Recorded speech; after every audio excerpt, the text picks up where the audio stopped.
Welcome back. In this session of Anatomy of Female Pelvic Organs, we'll be dealing about the female urethra, urinary bladder, pelvic ureter. Starting with the female urethra, it is extending from the neck of the bladder to the external urethral meatus. It measures about 4 cm and the diameter is 6 mm. So guys, you can see in the picture here, the urethra extending from the bladder neck to the external urethral meatus. This is the urethra. It is about 4 cm in length and the diameter is 6 mm. Moving on, the bladder base forms an angle with the posterior wall of the urethra. You can see the bladder base. This is the anterior wall of urethra. This is the posterior wall. This bladder base is forming an angle with the posterior wall of the urethra. This angle is known as posterior uretrovesical angle and it measures 100 degree.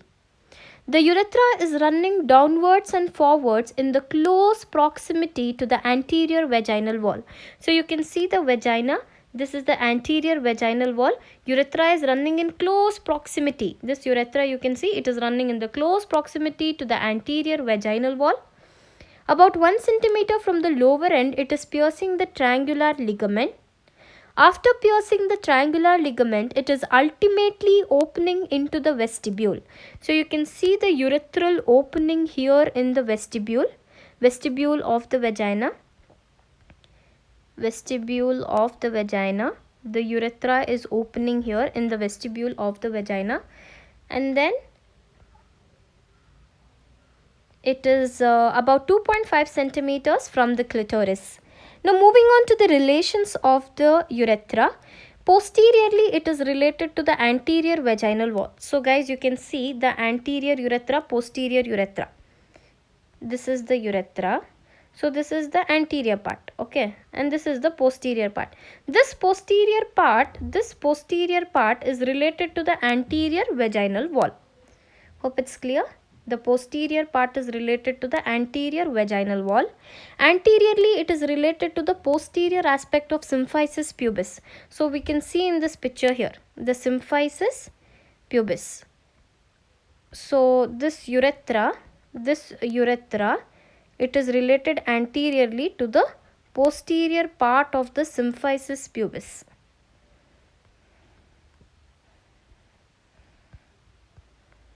Then the upper 2/3 is separated by a loose areolar tissue. The lower 1/3 is attached on either side of the pubic rami by the fibrous tissue, and this fibrous tissue is pubo-urethral ligament. So guys, you can see the urethra here and it is being attached by the pubo-urethral ligament. Laterally, as it passes through the triangular ligament, it is surrounded by the compressor urethra, the bulbocavernosus and the vestibular bulb. So guys, you can see the urethra here, the two muscles, bulbocavernosus muscle, and there are two bulbs on either side. You can see the two bulbs, okay. These are the two bulbs of the vestibule, and then we also have this bulbocavernosus muscle. So this is the bulbocavernosus muscle and the two vestibular bulbs. Then this is compressing the urethra. This is compressor urethra, which is after it pierces the triangular ligament, it is surrounded by the two bulbs of the vestibules and bulbocavernosus muscle. Then the glands, numerous tubular glands, they are called as the paraurethral glands, will open in the lumen through the ducts. Of these, two are longer. The two long glands are known as Skene's glands, and the ducts also open on either side of the posterior wall just inside the external meatus or into the vestibule. So guys, here vestibule, we have the Skene's duct, okay. These Skene's glands are opening into the vestibule or the external meatus, and these are the longer. Two are longer. Out of the numerous paraurethral glands, the Skene's gland, two are longer, and those are Skene's glands. Skene's glands, they are homologous to the prostate in the males. So these Skene's gland are compared to the prostate in the males. Now we have the sphincters. Involuntary internal sphincter Now you can see the internal urethral sphincter. This is involuntary internal urethral sphincter. When the detrusor muscle actively contracts, the sling will relax, and as a result what happens? The emptying of the bladder takes place. Funneling of the bladder neck, the urine is flowing into the urethra.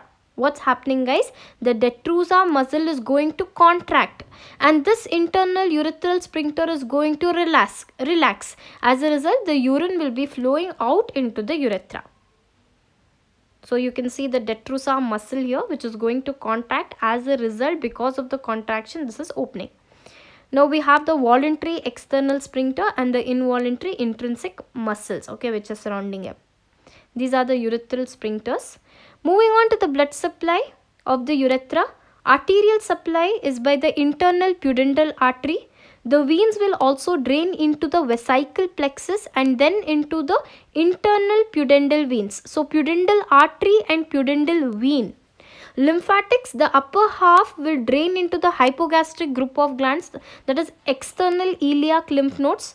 The lower half into the inguinal, superficial inguinal. Okay, this is superficial inguinal and this is external iliac lymph nodes. This is the upper half. Okay, and this is the lower half of the urethra. You divided it into upper half and lower half.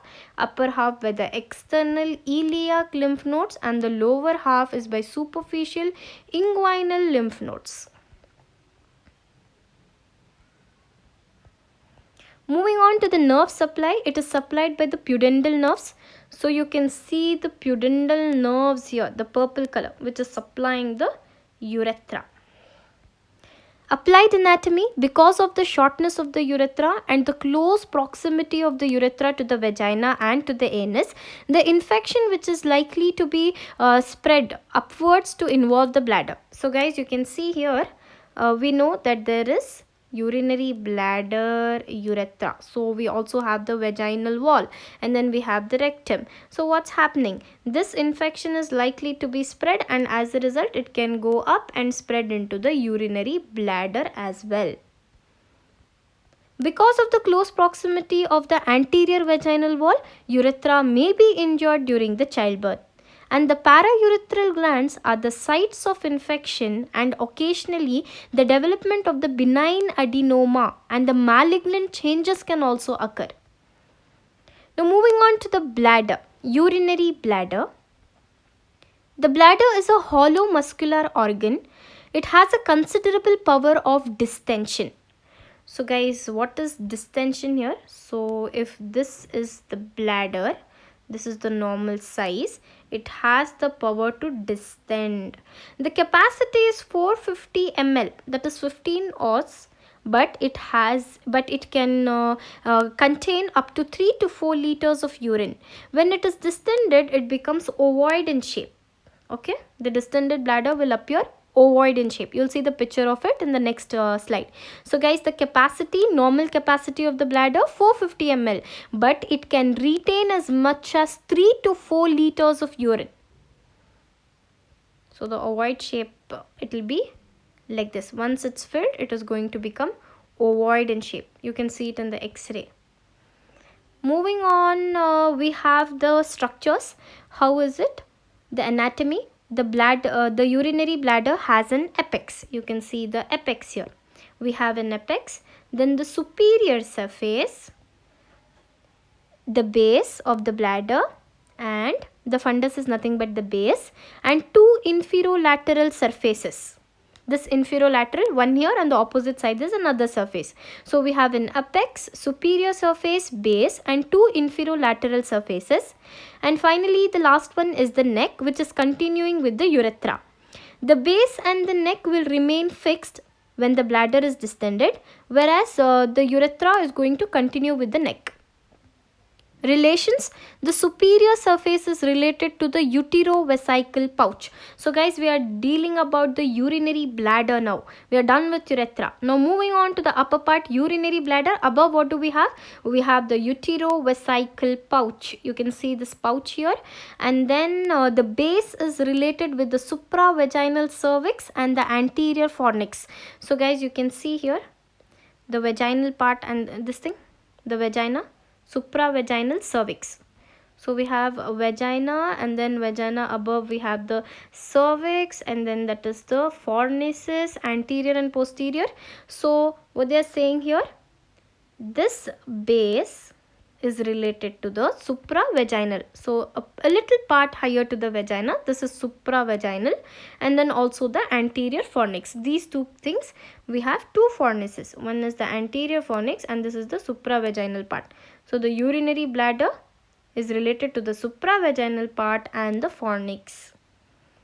Moving on, the ureters, after crossing the pelvic floor at the sides of the cervix, they enter the bladder on its lateral angle. So guys, you can see the ureter after passing this pelvic brim, that is the pelvic floor, then it is entering the sides at the it is entering from the sides of the cervix, then it ends up into the bladder. They're talking about the ureters here, okay, these yellow color ones, ureter. It is traveling, crossing the pelvic brim. Then there is cervix. At the sides of this cervix, it is uterus, and then below is the cervix. So the ureter is crossing the pelvic brim, entering the sides of the cervix, and then ending up into the bladder and forming the lateral angles. In the inferior of the bladder, the triangular area is marked by 3 openings. So this is very important, okay? This trigone of the bladder can be asked. So you have to know that inferior of the bladder we have a triangular area. You can see this triangular area here. It has totally 3 openings. Out of the 3 openings, we know the 2 openings are of the ureter, and the last third opening is the urethra. So these 3 openings, so this ureter is coming till here and it opens, okay, forming an opening. So totally there are 3 openings in the trigone of the bladder. 2 are of the ureteric opening and 1 is the urethral opening. The inferolateral surfaces are related with the space of radius, which is nothing but the retropubic space. Okay, this is the space of radius, the inferior lateral border. You can see the inferolateral border. And then the neck is resting on the superior layer of the urogenital diaphragm.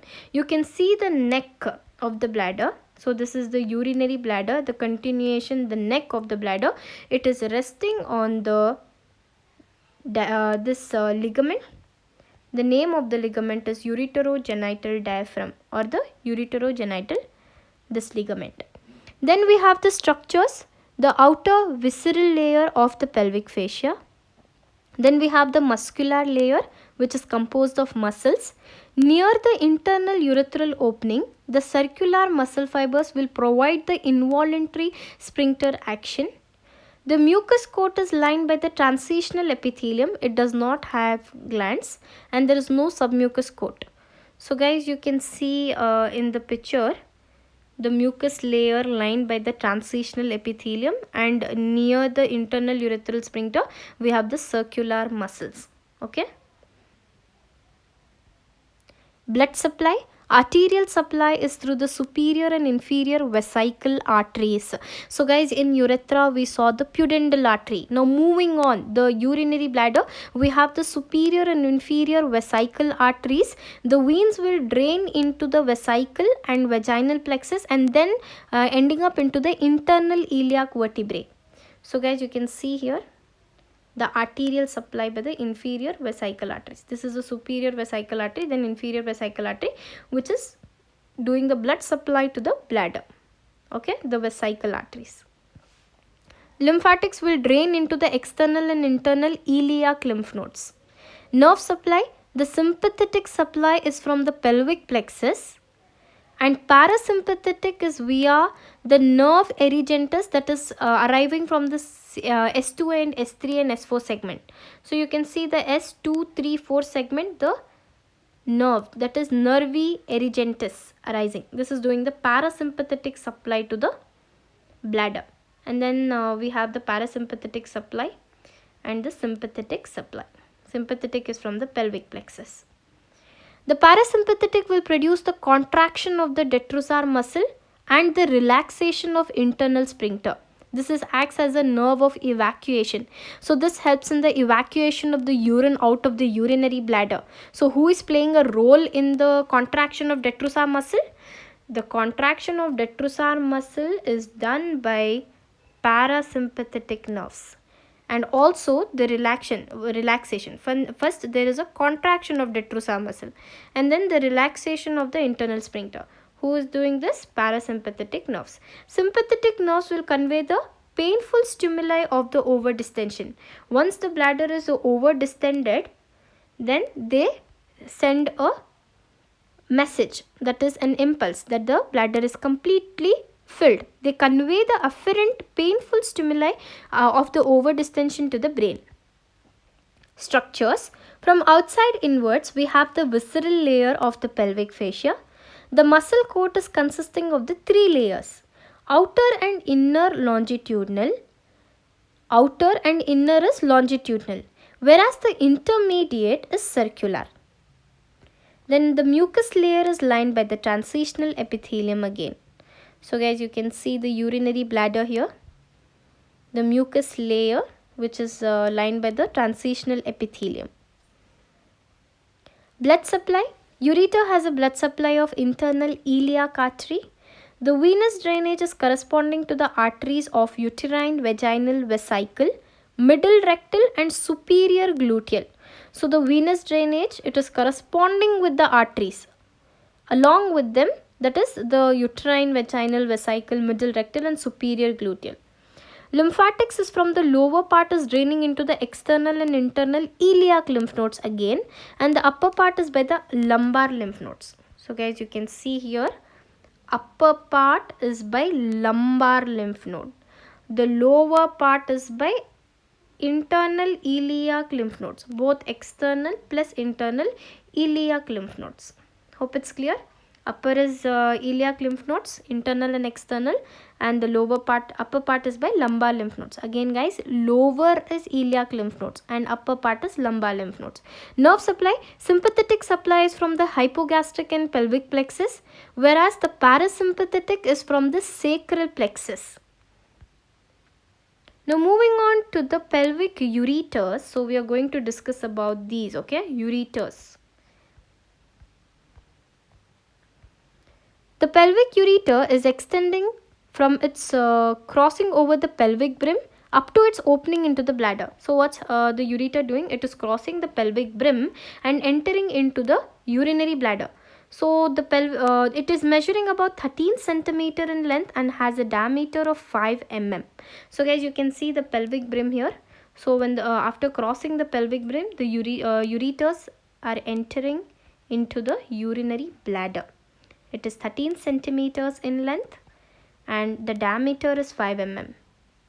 Course and relations of the ureter.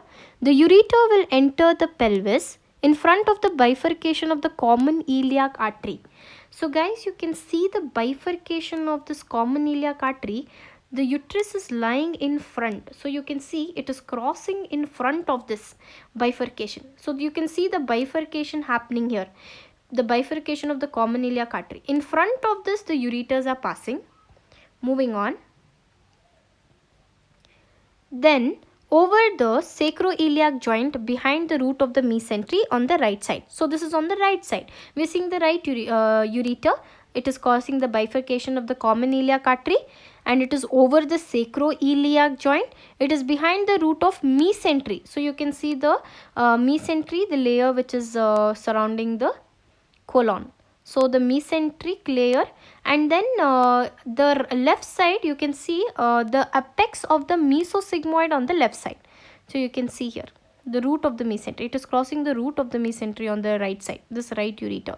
It is given very beautifully here. The right mesentery, the right ureter is crossing the root of the mesentery, whereas the left ureter is on the mesosigmoid on the left side. It is the apex of the mesosigmoid on the left side. It is crossing the apex of the mesosigmoid. As it courses downwards, it comes in contact with the peritoneum. It lies anterior to the internal iliac artery. Again the same thing they are saying. It is lying anteriorly to the internal iliac artery and behind the ovary and forms the posterior boundary of the ovarian fossa. So this ureter is lying behind the ovary. So this is the ovary. It is lying behind the ovary and it is forming the ovarian fossa. Posterior boundary, it is forming the posterior boundary of the ovarian fossa. this ovarian fossa will be there. This ureter is going to form the posterior boundary of this ovarian fossa since it is lying behind the ovary. On reaching the ischial spine, it is coursing on the base of the broad ligament. So guys, it is coming down the ischial spine. Imagine the broad ligament. It is crossing on the base of the broad ligament. It is crossed by the uterine artery anteriorly. So you can see here in the picture the ureter. It is crossing the uterine artery. It is forming the posterior border of the ovarian fossa, and also the it is having the uterine artery anteriorly. So this is the ureter. It has the uterine artery in the anterior part. So you can see here with the help of this. Okay. Moving on. Soon it is entering the ureteric tunnel and it lies close to the supravaginal part of the cervix.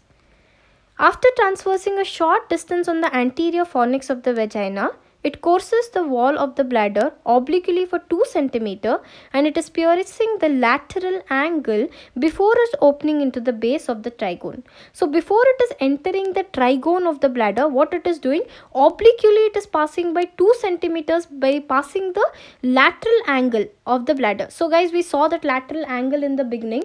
By piercing the lateral angle, the ureter enters and then it enters into the trigone of the bladder. The structures. So you can see here the opening of the ureter into the trigone of the bladder after piercing the lateral angles. Then the structure, from outside inwards, we have the visceral layer, again the muscle coat, which is consisting of the 3 layers. Outer and inner is longitudinal and intermediate is circular. Mucous layer is lined by the transitional epithelium.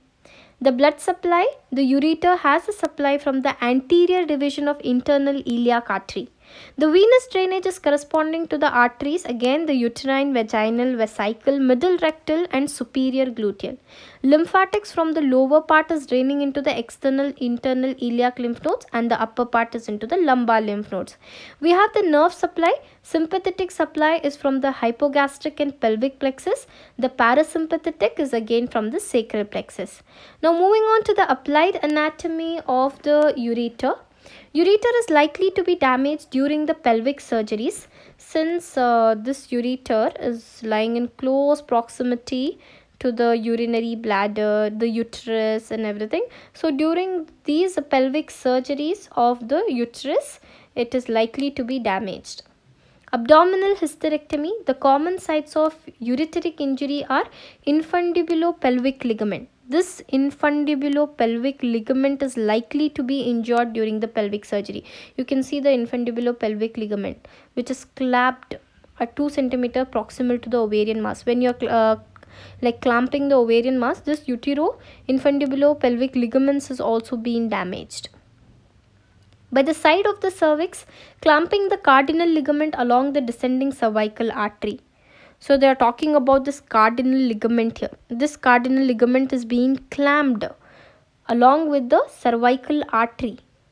The vaginal angle as the ureter transfers along the anterior fornix. So the vaginal angle is also damaged as the ureters are transversing along the anterior fornix. So we saw in the anatomy that it is passing through the anterior fornix, then it is entering into the trigone of the bladder.